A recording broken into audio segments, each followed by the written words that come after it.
Hello and Merry Christmas. You might be wondering why I am posting on Christmas Day. It's because there's nothing to watch on YouTube.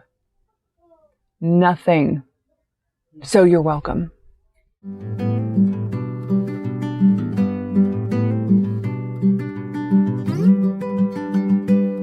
Another installment of me. So I wanted to do a video about myself. I want to do a video talking about masking and my personal experience with masking. Specifically, a very specific point in my life where I realized that I was masking without understanding what that term was or what it meant. But so I just want to kind of give testimony about my experience. And I have notes, which I usually don't do notes, but I wanted to make sure I covered everything. And so I have my ginger ale and I have my polio string cheese snack. So I'm all strapped in and ready for the long run. I hope you are too. So when I was little, I often was made fun of for the things I said. I always said really weird and awkward things in social situations, and so I was often laughed at. And very early on, like in elementary school, I learned to just not talk. So I just kind of floated around as a background character, and I had very little interaction with people around me. Now, in spite of that, I did make some friends that, I don't know, you just kind of gravitate towards other nerds. You get like nerd senses, and us nerds kind of all found each other and stuck together. So I did make some friends in high school, and I think that was like the last time for a long time that I was myself. So in high school, like, I was into comic books and Star Trek and Dungeons and Dragons. I played that with my brother and some friends from school. So those were the things I was interested in. But then when I got out of high school, I kind of drifted in the wind. A lot of my friends went to college, and I didn't go to college. You know, college wasn't an option in my family. Until later when I was able to do it on my own, but I didn't know the first thing about it. So I just kind of drifted and made new friends through association. My brother is gay. He got me working at a gay bar that he managed. So a lot of the people I became friends with were really like flamboyant and energetic and outspoken, and I was kind of hypnotized by this energy and this excitement.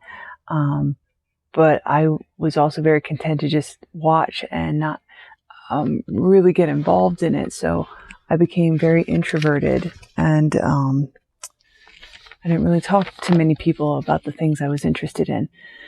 I met my first husband at a diner. I would go there after the bar closed, and there wasn't a whole lot to do back then. This was in 99, 2000.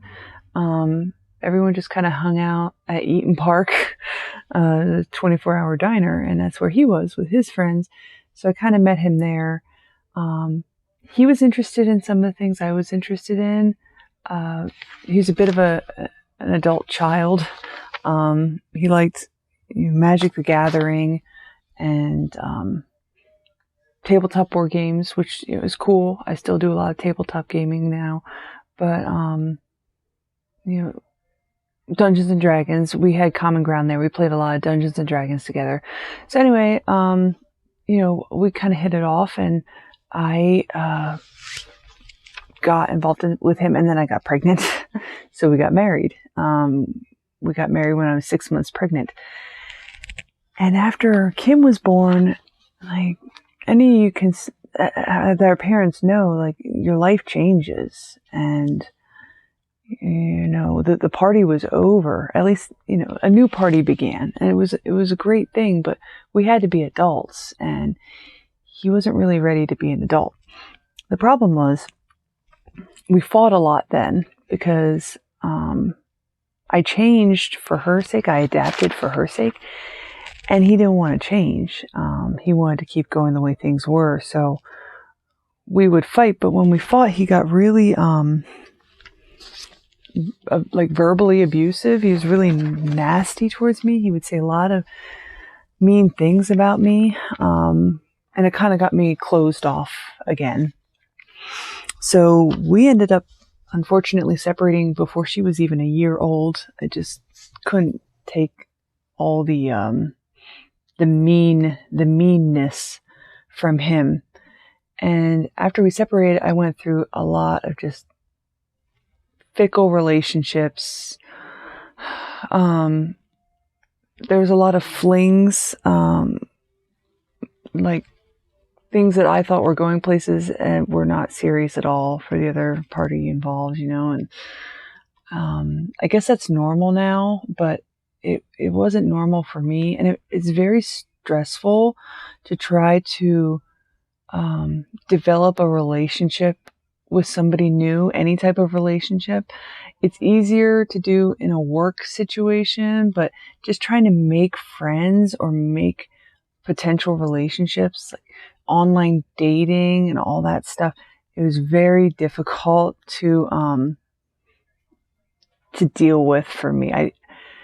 It seemed like such a chore. Like I wished so many times I thought, like when I was meeting someone new, I would think, gosh, can't we just skip past all this getting to know you stuff and just be friends, and just be comfortable. And it was so awkward. I was always under so much stress. And every time I had my mask on, I didn't even know what it was. I just knew that I had to keep the weirdo inside and try to be normal.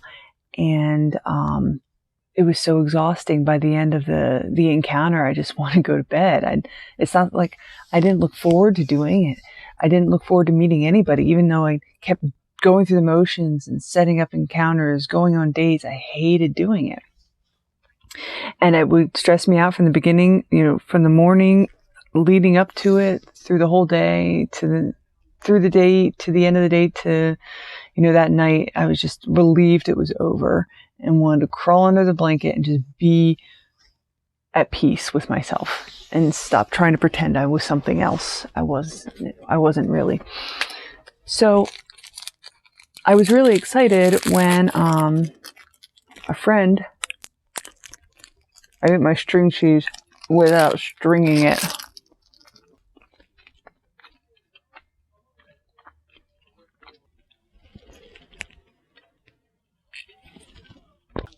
So I was really excited when a friend of mine suddenly took interest in me as a potential relationship, because we were already friends. Score, established. But, we weren't good friends. I didn't really have any good friends at that point. I didn't really interact with anybody that I was myself with at that point at all.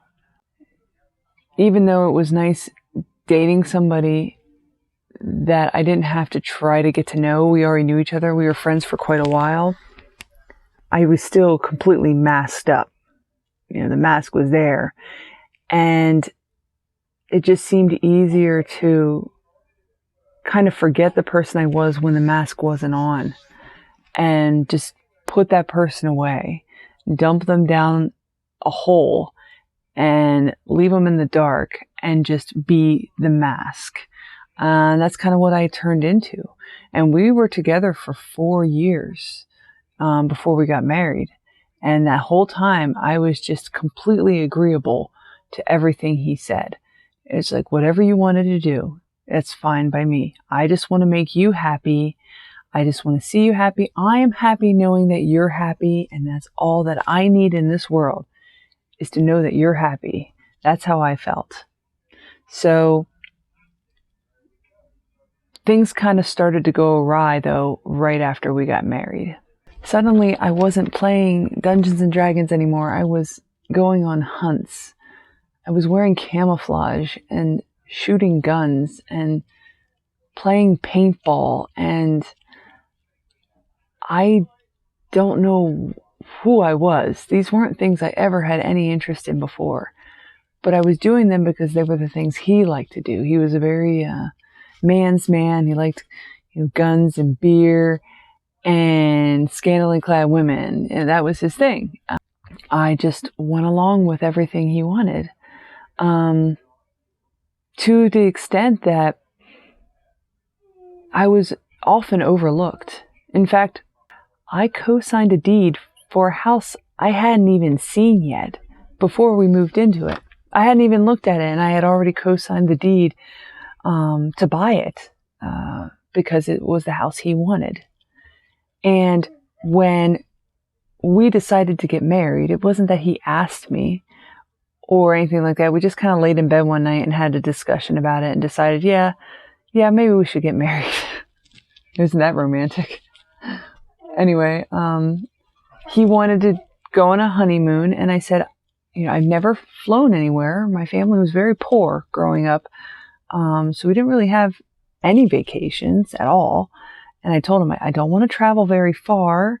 I'd never been on a plane. I was nervous about it, and I didn't want to do anything too extravagant.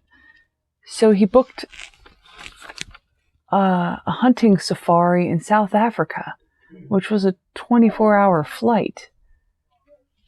But again, like I said, it wasn't about anything that I wanted. It was about what he wanted. And I just went along with it. Like, oh, okay. I mean, it was already booked at that point, but it's not like it was something I was thrilled about. At the other hand, it was kind of like, wow, I'm going to Africa. The day things started to go downhill was actually my wedding day. It was a horrible wedding. And let me tell you something. If you're going to have a wedding, nobody does this anymore, but those disposable cameras, and everyone sits them on the wedding table, the reception tables, for people to take photographs. Like, I didn't hire a wedding photographer. I just figured, everyone will take photographs, and then I'll just make those my wedding photos, I had disposable cameras on all the wedding reception tables, and instead of them using them to take pictures, the kids that came, mistake number 2, allowing kids at your wedding reception. But all the parents weren't watching their kids. All the kids took the cameras and then used the flash function on the disposable cameras to just run up to people and flash, like take a picture so it flashed them in the eyes because they thought it was hilarious. And nobody stopped them from doing this.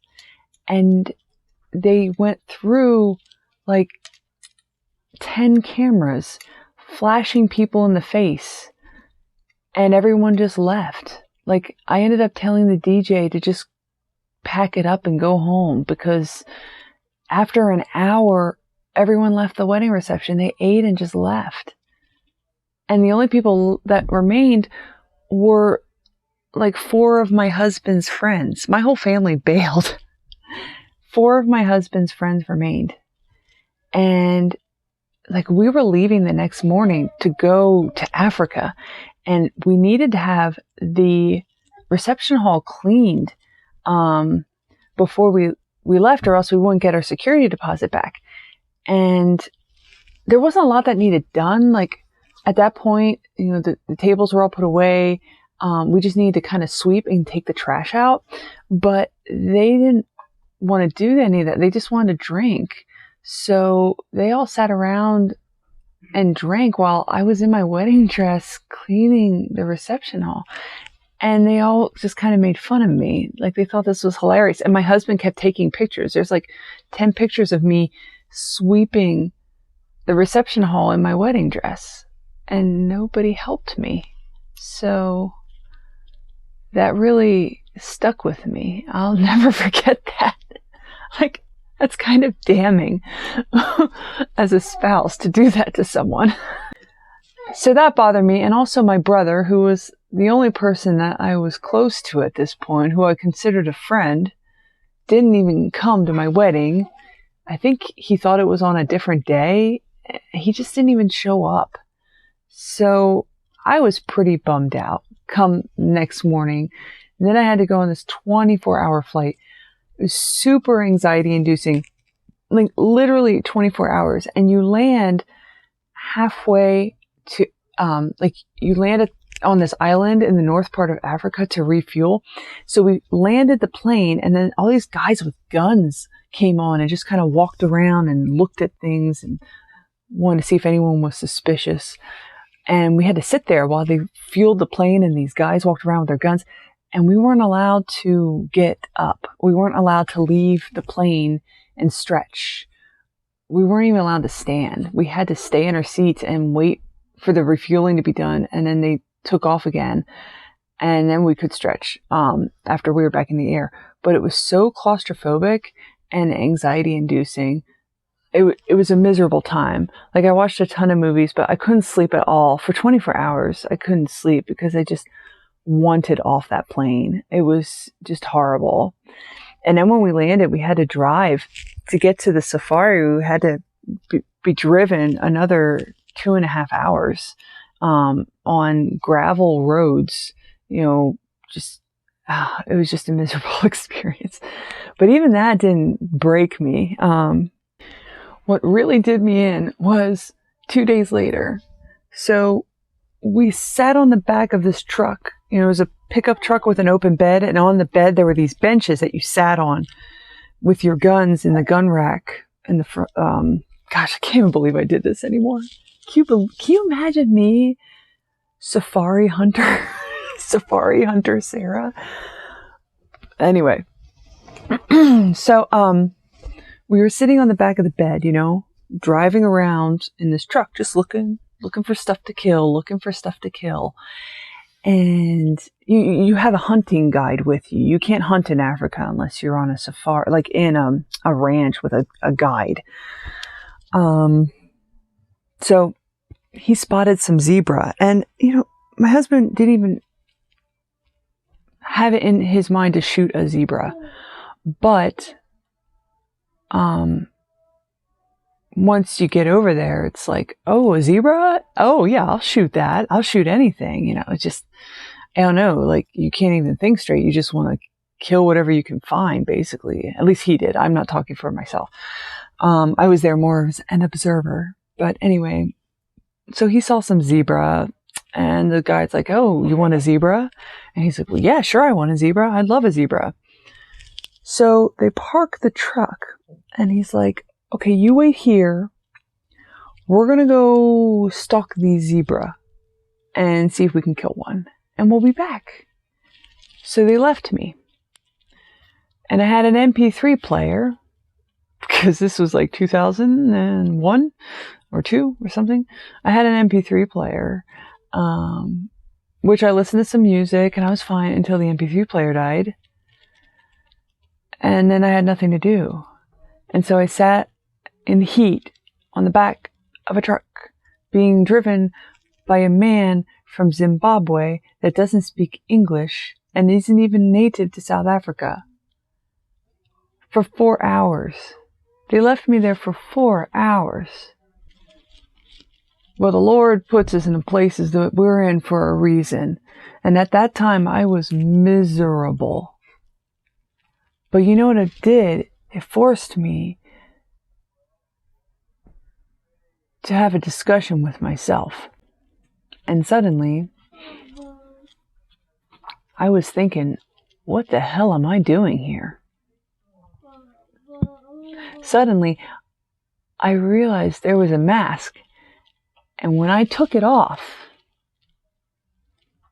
there was nothing underneath. I didn't know who I was anymore.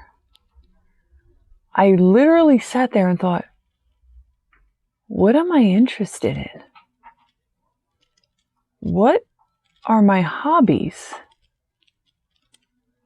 Is there anything that I do that isn't being done because it's what my husband wants to do? And the answer was no. And I thought back to the things I dismissed, to all the Dungeons and Dragons books that I sold, to the full collection of Sailor Moon dolls that I sold on eBay, to all the comic books I got rid of.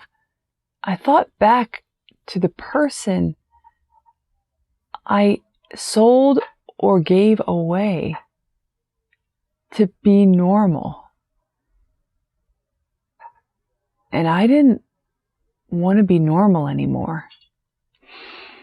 And it took me a long time of trying to rebuild the person I was. I kind of went on the extreme end. I went to these comic book conventions. I cosplayed. I just went really extravagant for a while there, trying to just gain back all that I had lost for so long. And my husband didn't know what happened to me. And who we were just drifted further and further apart, because what he wanted was someone to just do whatever he wanted. What he wanted was someone to cook and clean and go along to get along while he did his things. And that's fine. I mean, he has a wonderful girlfriend now, and that's kind of what she does. And that's fine. I mean, some people are like that. And nothing against them or their relationship. But I didn't like not having an identity. And my identity, once discovered, wasn't matching with his. So we ended up separating. And in spite of the stress it might have put on our children to some extent, both of them agree it was for the best. Both of them are much appreciative that I made the initiative to leave him, even though it was hard at the time. It was hard on them, and it was hard on him. And I feel bad because I couldn't really put into words why I knew it was the best decision, because I really didn't understand any of it myself. I just knew it had to be. And now we all understand why it was. We're all in agreement that this was the best decision. But it worked out too, because then I ended up finding my husband now, who complimented me in every way. And it's because he's autistic too in his own way, but we didn't really know that then. We didn't know why we fit so well together. We just knew that we were meant for each other. And even still now, we just can be completely unabridged with one another. And discovering our autism, mine and his, and discovering the limitations it brings us has helped us to mend any divides that we've had, communication-wise and other, just the things that we thought were an issue, we realize now are just a part of who we are and things we can't help. And it's really made us just that much more stronger because of it. So I just kind of wanted to put this out there as a warning to those that are trying to just get along with the mask on. I mean, I still use the mask at work. I have to. And I think everyone masks to a degree, and some more than others, and I certainly do. I've learned to sound normal, but you need and you must have somebody, anybody in your life that you can be completely yourself with, because if you don't, you'll lose yourself like I did. So anyway, I just wanted to share that with you today. I'll post something in the near future.